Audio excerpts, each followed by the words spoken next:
Georgia Steele's story is one that feels almost scripted for a reality TV tragedy.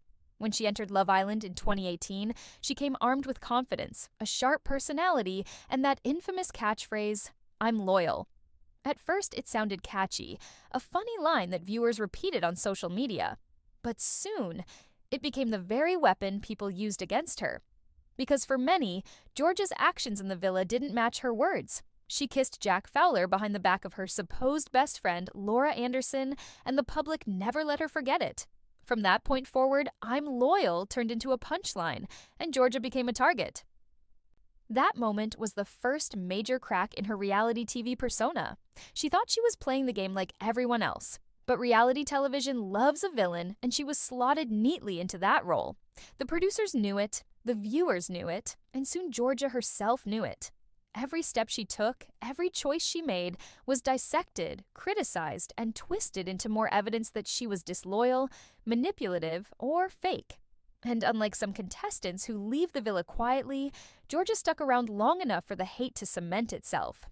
When she returned years later for Love Island All-Stars in 2024, it was like history repeating itself. The producers brought her back for one reason: drama. And Georgia delivered. She flirted with Callum Jones, showed interest in Tom Clare, and once again got tangled up in romantic storylines that painted her as the untrustworthy girl.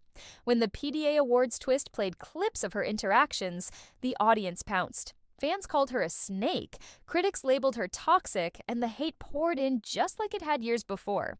Georgia herself argued there were double standards, pointing out that male contestants acted in the same way without half the backlash, but the public wasn't in the mood to listen. The verdict was in. She was the villain again. What happened next was brutal. Comment sections filled with abuse, her DMs were overflowing with insults, and trolls didn't stop at mocking her. They went after her family. Her mom received vile messages asking how she could raise a daughter like Georgia. Strangers wrote that Georgia deserved to die. Some sent threats graphic enough to make her question whether leaving the house was safe. This wasn't just trolling, it was harassment of the worst kind.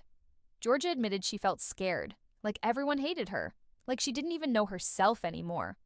The mental strain was overwhelming, and she had to take breaks from social media just to cope. Yet, critics argue that Georgia brought some of this on herself. They say she twisted narratives in the villa, told half-truths, and made herself look like the victim even when she wasn't.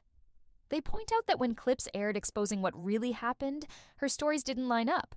To those critics, she wasn't just unlucky with the edit, she was actively dishonest. And once you cross that line in the public's eyes, it's almost impossible to win them back. The exclusion didn't end with viewers. After filming ended, Georgia claimed she was left out of girls' nights and reunion events. Other contestants grouped together without her, and she was left to watch it unfold on Instagram. That kind of social exclusion only fueled the idea that she wasn't liked even by her peers. It painted her as an outsider, and the tabloids were quick to seize on it, running headlines about feuds and rivalries that only added to her negative image. It's true that Georgia has leaned into the spotlight. She hasn't disappeared quietly like many contestants do. She's appeared on spin-offs, signed brand deals, and given interviews. But every time she puts herself back in front of cameras, the cycle begins again. More drama, more backlash, more hate. Some might call that bravery, others might call it delusion, because every return makes it harder to escape the villain role she's been branded with since 2018. Still, what makes Georgia's story disturbing isn't just the mistakes she made, it's the scale of the punishment she's received. There's a difference between disliking someone on TV and sending them death threats. There's a difference between critiquing her behavior and tearing down her family. Reality TV thrives on messy moments. But viewers forget that the people involved have to carry the weight of those moments long after the cameras stop rolling. Georgia became entertainment fodder, but the cost to her mental health has been enormous. What's worse is the hypocrisy of it all. Men in the villa flirt, lie, or play multiple women at once and get labeled cheeky or strategic. Women like Georgia do the same and get branded manipulative or evil. That double standard is undeniable. But at the same time, Georgia's own choices added fuel to the fire. She wanted to be seen as loyal, but her actions repeatedly told a different story. She wanted to be loved, but her habit of bending the truth left people feeling played. The dark side of Georgia Steele isn't just about her. It's about the system that made her, the viewers who condemned her, and the cycle that keeps repeating.